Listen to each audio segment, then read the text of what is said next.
Do you think that the current crisis is showing that low-paid and/or unskilled workers are what holds countries together, even more so than banks and hedge funds? And if so, as part of the rebuilding, can we build an economy that raises their interests higher? The heroes are those kind of people. Okay, really. But it takes everyone.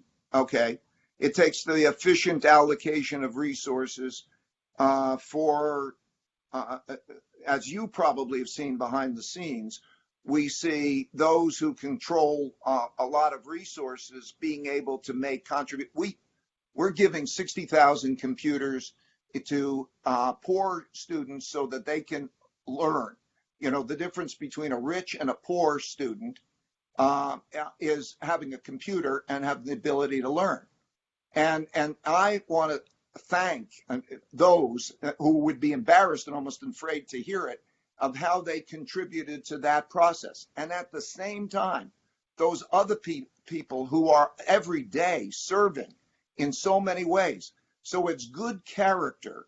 And is that, like, you know, when people came back from war and they were the greatest generation, it's that type of character, and that brings our country together. But each has to recognize their roles in doing that. So there's a CEO, and then there's somebody who's really a great hero on the front lines, and they better damn work well together. So yeah.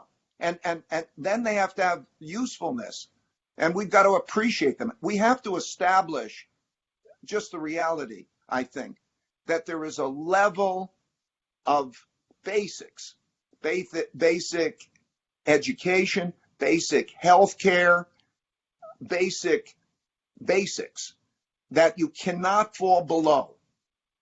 Okay? Otherwise, when you go below that level, there is no opportunity, and it actually, the costliness of it in the form of crimes and incarceration.